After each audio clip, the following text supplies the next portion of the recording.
एक बार कुछ संतों का जत्था, कुछ 8-10 संत आपस में जा रहे थे, शायद बिहार की धरती पर जाना हुआ उनका। जा रहे थे, कीर्तन की मौज थी, भक्ति उमंग उत्साह के साथ भरकर सब खूब कीर्तन करते करते जा रहे थे। एक नगर में पहुंचे, गंगा जी का किनारा था, वहां पर उन्होंने अपने तंबू टेंट सब लगा दिए कि आज रात यहीं पर आराम करेंगे, विश्राम करेंगे। इतने में खबर मिली कि एक ऊंट, उठ थी ना भाई, हाँ कैमल, एक उठ जेको आ वो पागल थी विवा, बड़ा उसकी बड़ा कद है और वो पागल हो गया है, नुकसान कर रहा है और इसी तरफ आ रहा है जिस तरफ संत बैठे। बोलो राम।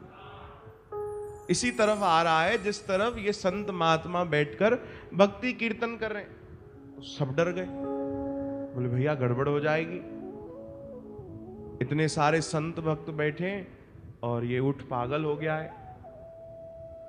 सब अंदर जाने लगे, इधर उधर भागने लगे, अपनी रक्षा करने लगे। एक बड़े महात्मा बैठे थे वहां पर, महंत जी, वो खूब भजन करते थे, खूब भगवान का नाम जपते थे और त्रिकालदर्शी भी थे।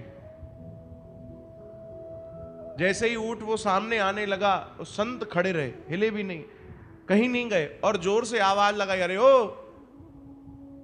ये क्या कर रहे हो? ऊंट को कह रहे हैं, उठ के ताचवन, अरे भाई ये छा तो करें, ये क्या कर रहे हो तुम?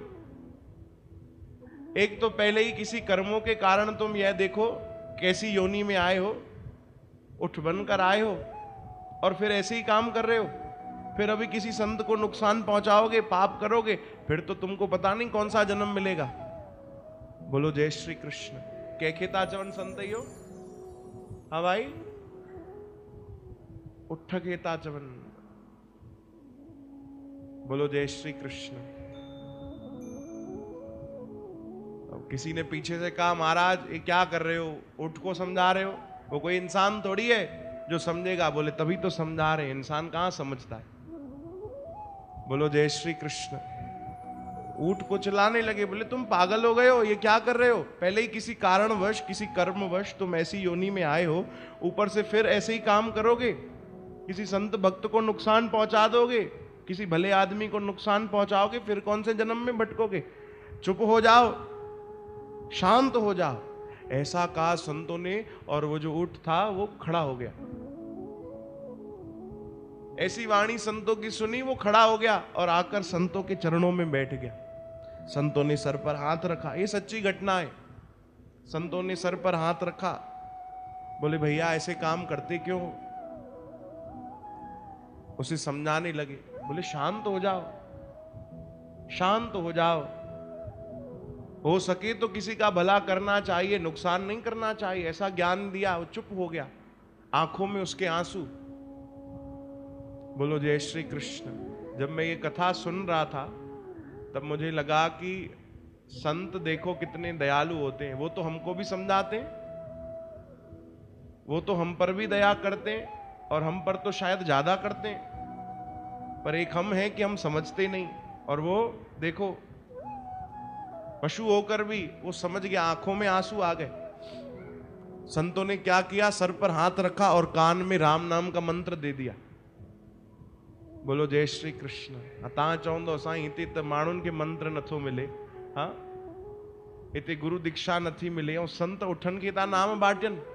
संतों ने नाम दे दिया कान में, बोले यही काम है, अब क्या करना है, राम राम करना है, बस राम राम जपो, सीताराम जपो, और तुम्हारा कोई काम नहीं है। संतों के आसपास रहना, कोई सेवा मिल जाए तो कर लेना। ऊंट कौन सी सेवा करेगा, कौन सी सेवा करेगा? तो पता है कैसी सेवा दी? बोले संतों के जो सामान होते, कभी इधर से उधर जाना है तो अपने कंधे पर रख लेना और सेवा करना।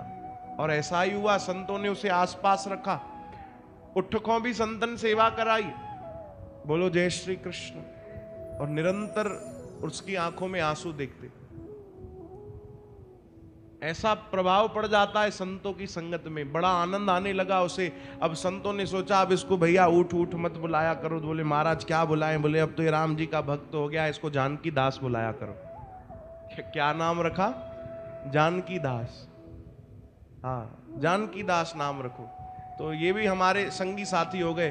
बोले, किसी ने कहा महाराज संगी साथी कैसे हो गए, अब आप संतों की संगत में ये कैसे संत बन जाएगा? बोले भैया ये भी कोई संत से कम थोड़ी है, इसके हृदय में भी क्या चल रहा है? सीताराम सीताराम सीताराम। बोले ये किसी संत से कम थोड़ी है। बलिहारी संतों की, अब कुछ समय उसका गुजर गया संतों के साथ। एक दिन ये बात वहां के एक मुगल राजा थे, मुसलमान कोई राजा थे, उनको पता चली कि भैया इनके पास कोई एक ऊंट है, वो बड़ा गजब का है, वो सेवा भी करता है, सामान भी उठाता है, जैसा बोलो वैसा करता है और बड़ा गजब का है। राजा ने कहा वो ऊंट तो मुझे चाहिए, हमारी सेवा में होना चाहिए, ना कि इन संतों की सेवा में। कुछ अपने सैनिकों को कहा जाओ उसे चुरा कर लेकर आओ। बोलो जय श्री कृष्ण। चुरा कर लेकर आओ। रात के अंधेरे में जब उसे चुराने गए तो उस ऊंट को पता चल गया। कैसे पता चला? बोले ये नाम की कृपा हो गई उस पर। उसे संदेशा पहले ही पहुंच गया कि भैया आज मुझे यहां से ले जाने वाले संतों से दूर हो जाऊंगा, ये जीवन किस काम का। बगल में गंगा जी बह रही थी, गंगा जी में चले गए और हृदय में सीताराम सीताराम सीताराम कहते कहते कहते कहते ऊंट के प्राण चले गए। बोलो जय श्री कृष्ण। सुबह हुई, संतों को पता चला तो संत भी भावुक हो गए। बोले कमाल है, हमसे ज्यादा तो भाव इस ऊंट में आ गया भजन करते करते, कि ऐसा ना हो मैं किसी और के पास चला जाऊं, आखिरी समय कम से कम मेरा संतों के शरण में निकल जाए। बोलो जय श्री कृष्ण। क्या लाभ नहीं हो सकता संतों की संगत में, बताओ कैसी कृपा नहीं हो सकती।